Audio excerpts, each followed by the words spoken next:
Muy buenas noches, Raúl y Mávila. Muy buenas noches, amigos en todo el Perú. Seguimos en campaña aquí en Lima y en unos instantes estará en el programa Susana Villarán. Pero primero vamos a las noticias internacionales, porque lo que ha sucedido en Colombia es muy importante en la lucha contra el terrorismo. Cayó el mono Jojoy y Paola Bazán nos trae la nota.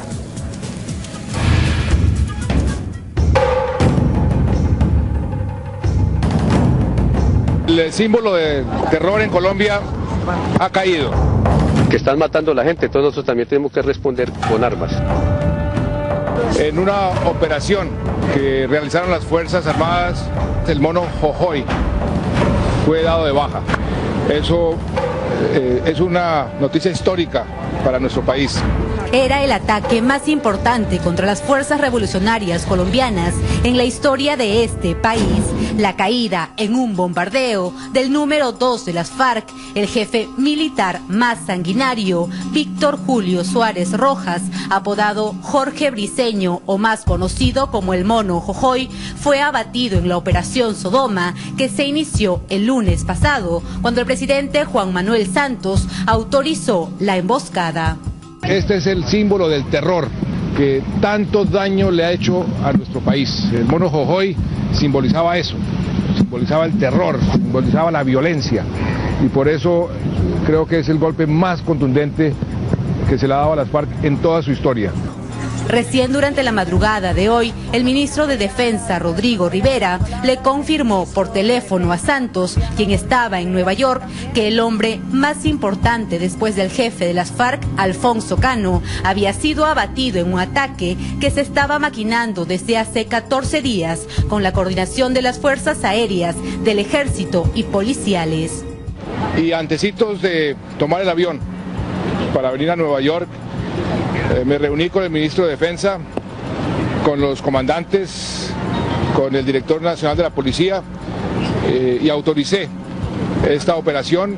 Esta mañana me llamó el señor ministro de la Defensa y los señores comandantes a informarme que ya había sido identificado el cadáver de alias el mono Jojoy. Esta operación se realizó en la madrugada del día de ayer, 9 combates durante el día, y apenas en la madrugada del día de hoy pudimos entrar a la zona a confirmar la muerte en combate de alias el mono Jojoy. La emboscada militar fue contra uno de los búnker más importantes de esta guerrilla, la madriguera y el corazón de las FARC, donde el mono Jojoy estaba muy bien resguardado por sus hombres de seguridad en la serranía de Macarena, en el departamento del Meta, en el centro sur del país. Las fuerzas colombianas tenían información de un exguerrillero de que el mono Jojoy llegaría a esta guarida para recoger unas pastillas para la diabetes que padece, y fue justo en ese momento que ellos aprovecharon para comenzar el ataque, provistos de 30 aviones Arpía y 25 helicópteros. Hemos dado uno de los golpes, creo que no exagero en decir, tal vez el golpe más fuerte en la historia de Colombia contra esta organización narcoterrorista. Estamos hablando, señor presidente, de uno de los colombianos más odiados por nuestros compatriotas, por lo sanguinario, por lo cruel, por lo terrorista. Al resto de las FARC, decirles que vamos por ellos, que aquí no vamos a bajar la guardia y no podemos ser triunfalistas porque falta todavía mucho camino por recorrer. Pero además murieron al menos unos 20 rebeldes, entre los que se encuentra uno de los mandos medios más conocidos de la guerrilla, alias Romaña. Dejó además 15 heridos y solo murió la perrita colombiana, Sacha. El mono Jojoy nació el 5 de febrero de 1953, se inició como guerrillero, pero luego fue miembro del secretariado y el Estado Mayor de las FARC. Era nada menos que el comandante en jefe del bloque de guerra oriental de la organización y tenía en su haber cientos de muertos. Que me vinculé a las FARC hace 30 años para luchar contra la guerra. Que amo la paz inmensamente y por ella he sacrificado toda mi juventud y mis energías. A fines de 1990, guiados por él, las FARC arrasaron con varias guarniciones militares y los uniformados muertos se contaron por decenas. Acusado de haber puesto un coche bomba en el Club Nogal, pero además era el responsable de la seguridad de los rehenes de las FARC, con los que siempre se reunía para advertirles sobre su futuro. Hay informaciones precisas que los quieren rescatar a sangre y fuego. Nuestra misión es responder por ustedes. Entre sus víctimas de encierro estuvo Ingrid Betancourt, quien tuvo 2 encuentros con el hombre que planeó su secuestro en el 2002. Disponía de las vidas como simplemente mover una silla. Recuerdo que en alguna oportunidad dijo la orden, dirigiéndose a los guardias de las FARC, la orden es cuidarlos y si no pueden cuidar, la orden es matarlos, ese es el deber. Y lo decía con una frialdad que todavía hoy me da escalofrío.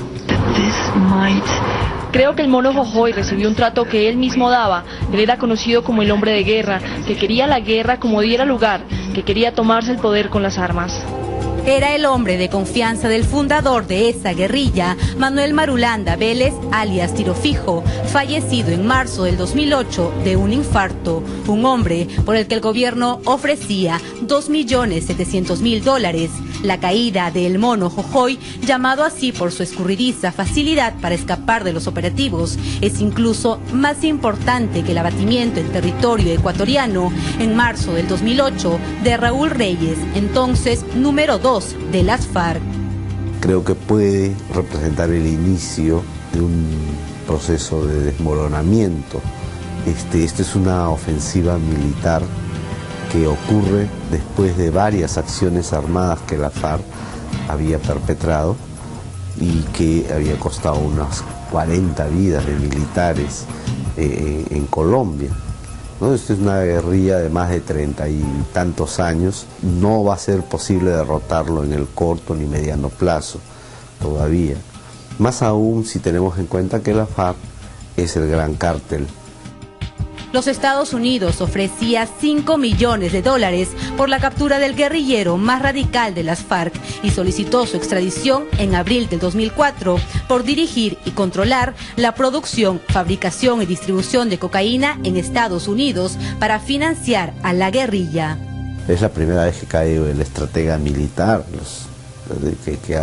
que es parte del cogollo de la FARC, ¿no? No va a ser evidentemente muy fácil para ellos, pero ellos van a necesitar inmediatamente reponer esto y una recomposición rápida y probablemente también dar algunos golpes como lo han venido dando. Según Jaime Antesana, Briceño será reemplazado de inmediato y efectivamente ya hay un nombre que se baraja. Su alias es el Paisa, el comandante de la columna móvil Teófilo Forero de las FARC. Encontramos con la policía con la bola de lomo y de frente.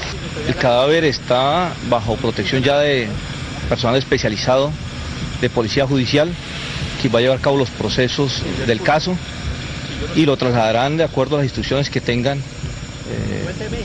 y el destino que determinen allá. Las autoridades colombianas han sido cautas al señalar que la muerte del mono Jojoy no es un triunfo, sino un avance contra las FARC del reciente gobierno de Santos.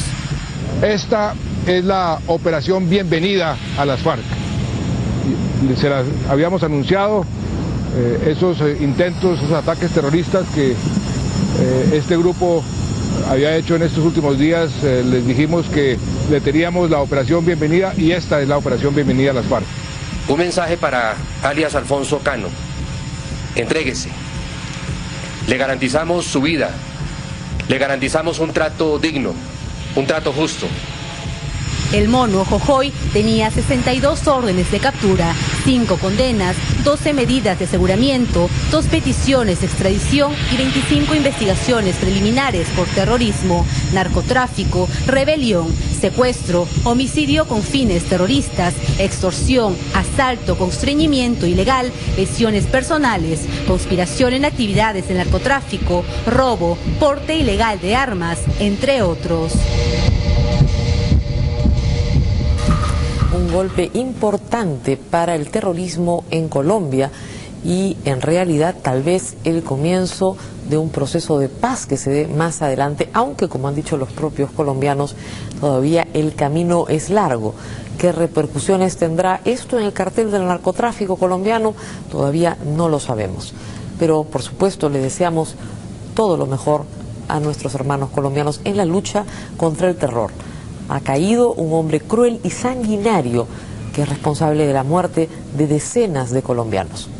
Nosotros vamos a darles imágenes en este instante de Susana Villarán llegando a nuestras instalaciones, ahí la tienen. Vamos a estar en unos minutos con ella y vamos a hablar de una serie de cuestiones que se han planteado en estos días en la campaña. Pero antes tenemos que hacer una pausa y regresamos para hablar de uno de los asuntos que se está discutiendo hoy. Ayer hablamos de los hospitales de la solidaridad, ahora hablaremos del impuesto a los vehículos usados. Volvemos con eso después de la pausa. Y un nuevo tema surgió en el debate, aunque un poco a la pasada. ¿Se deben gravar los autos usados en nuestra ciudad?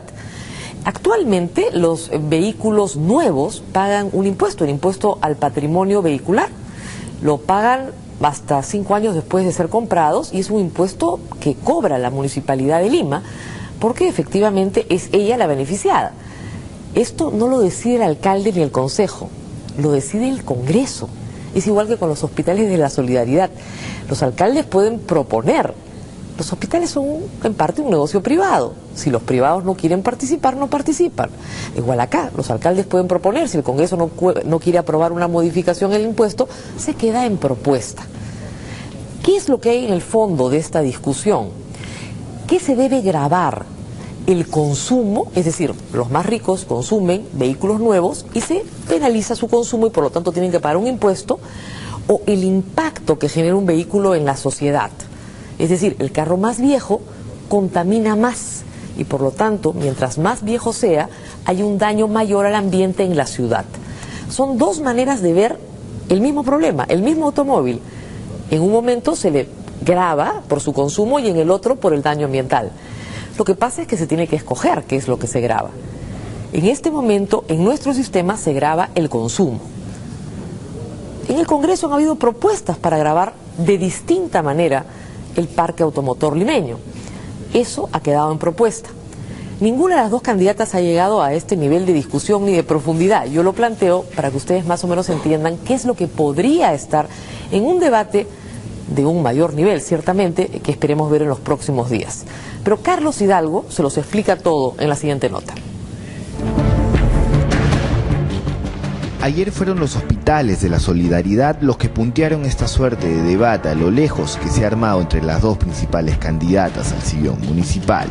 Y hoy fueron los autos usados y viejos y la posibilidad de que se les imponga un impuesto con el objetivo de sacarlos del parque automotor. Un nuevo tema de choque entre Lulú y Susana a pocos días del 3 de octubre. No estoy de acuerdo que un efecto, digamos, que se está buscando para remediar un problema sea cargado a los más pobres. Fue solo una mención a otras experiencias internacionales dentro de una discusión sobre salud ambiental, pero no hay nada más que eso y la realidad no tengo mucho más que decir sobre ese tema. El tema fue planteado por la candidata de Fuerza Social, Susana Villarán, hace unos días en RPP, en un intento quizás por remarcar el tema César Cataño que tanto ha afectado a su contrincante. En medio de una serie de ideas lanzadas en torno a la problemática medioambiental de la ciudad, esto fue lo que dijo respecto a la posibilidad de gravar con impuestos altos a los vehículos usados y de gran antigüedad que contaminan el medio ambiente. Nosotros tenemos un parque automotor muy antiguo, en comparación con otros países de América Latina, demasiado obsoleto y antiguo, y eso es lo que contamina, de segunda mano, esos carros que han entrado, no solamente timón volteado, sino de segunda, contaminan. Nosotros sí vamos a pelear porque los carros nuevos no paguen impuestos y los carros antiguos paguen impuestos más altos. Tipo Canadá, porque contaminan muchísimo más y nos afectan a nuestra salud, al revés de lo que se hace ahora, ¿no es cierto? Que es justamente al revés. No podemos seguir alentando, llenar de automóviles nuestra ciudad, porque lo que hacemos es dañarnos cada vez más. Pues bien, de inmediato la idea fue rechazada por Lourdes Flores. Es Eso me parece otro error, porque fíjese, yo creo por supuesto que tenemos que ir a una renovación de la flota, pero en realidad si usted castiga con un impuesto al que tiene un carro usado, nunca lo va a estimular a que ahorre para que compre un carro nuevo. La propuesta que nosotros tenemos para la modernización de la flota no castiga, sino que estimule el ahorro. Creo que económicamente también es un error. Le quito plata, y si le quito plata, ¿cómo se va a comprar el carro nuevo? Hay que estimular el ahorro. La problemática detrás de la polémica no es moco de pavo.